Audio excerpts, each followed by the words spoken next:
Halo, assalamualaikum warahmatullahi wabarakatuh, teman-teman. Kenalin, aku Widya Ajeng. Selamat datang di channel aku. Nah, di sini aku mau ngasih tahu kalian tentang kasus Wisdom Management Inc. dari materi etika profesi dan bisnis. Nah, pada materi kali ini, aku akan menerangkan tentang profesi akuntan yang selama ini mendapat kepercayaan dari publik, yaitu untuk melindungi kepentingannya. Nah, sebelum menuju ke materi selanjutnya, jangan lupa di like, komen, dan subscribe dulu ya teman-teman, buat aku menjadi tambah semangat lagi untuk bikin konten selanjutnya. Terima kasih. Oke, kasus Waste Management Inc. itu adalah profesi akuntan yang selama ini mendapat kepercayaan publik untuk melindungi kepentingannya.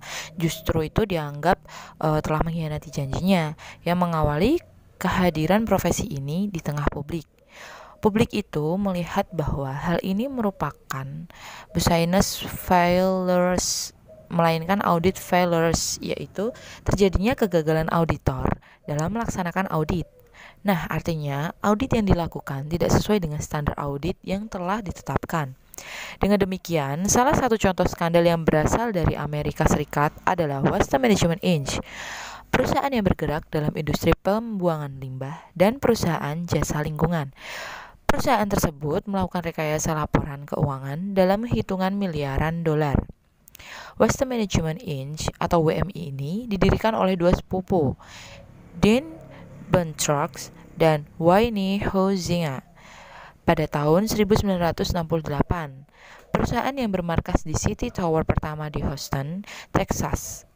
Perusahaan bergerak dalam industri pembuangan limbah dan perusahaan jasa lingkungan di Amerika Serikat. Waste menjadi perusahaan manajemen limbah terbesar di Amerika Serikat. Namun, Wayne Huizinga meninggalkan WMI pada tahun 1984 untuk mendirikan kerajaan Blockbuster. Setelah itu, bisnis ini dari Waste Management untuk manajemen sampai di Amerika Utara terdiri dari proses-proses penting sebagai berikut, yaitu mengumpulkan, memindahkan, dan membuang. Dalam pemilikan Buntrock sebagai CEO, perusahaan tersebut go public pada tahun 1971 dan kemudian berkembang selama tahun 1970-an dan 1980-an.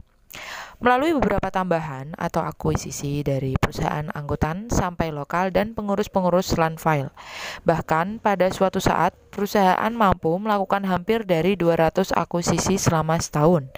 Dari 1971 sampai dengan 1991. Perusahaan menikmati rata-rata pertumbuhan pendapatan sebesar 36% per tahun dan pertumbuhan laba bersih sebesar 36% per tahun. Urutan kasusnya itu yang pertama, pada tahun 1991, Waste Management menjadi bisnis pembersih sampah terbesar di dunia dengan pendapatan lebih dari 7,5 miliar. Meskipun terjadi resesi Buntrock dan eksekutif lainnya di Waste Management menetapkan tujuan dan sasaran pertumbuhan yang agresif. Pada tahun 1993, auditor mendokumentasikan salah saji lain sebesar 128 juta dolar yang akan mengurangi pendapatan dari operasi, yang dilanjutkan sebesar 12%. Meskipun demikian, Anderson menyimpulkan bahwa salah saji tersebut tidak material untuk mengharuskan pengungkapan. Pada tahun 1997, ketika CEO baru perusahaan, Ronald T. Limay, berhenti setelah 3 bulan penjabat.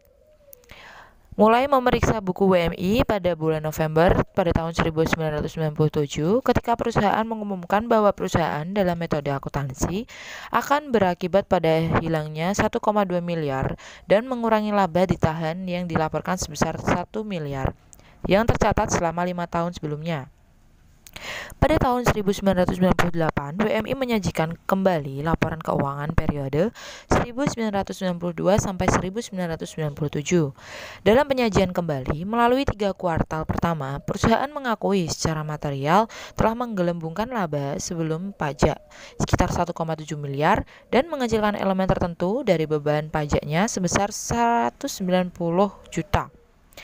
WMI mengakui bahwa secara keseluruhan perusahaan telah menggelembungkan laba bersih setelah pajak sebesar lebih dari 1 miliar.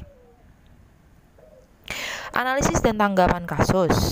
peran akuntansi yang transparan independensi, dan pengawasan terhadap manajemen puncak dan para auditor internal maupun eksternal menjadi modal utama akan keberlangsungan going concern perusahaan. Jika peran tersebut telah ditunaikan dengan baik, maka masalah akan dapat terpecahkan. Kecurangan akuntansi akan selalu menyertai kita selama ada perusahaan atau pengusaha yang tidak bermoral dan tidak jujur atau tidak kompeten dalam mengembangkan tugasnya. Lingkungan pengendalian dari manajemen puncak menjadi pengendali utama agar terhindar dari fraud. Sebaliknya, penerapan pengendalian diterapkan lebih intensif dan pengawasan terus dilakukan oleh berbagai pihak yang berwenang demi kelancaran perusahaan. Nah, sekian dulu ya teman-teman video dari aku. Jangan lupa teman-teman untuk like, komen, dan subscribe untuk bantu aku. Terima kasih semuanya.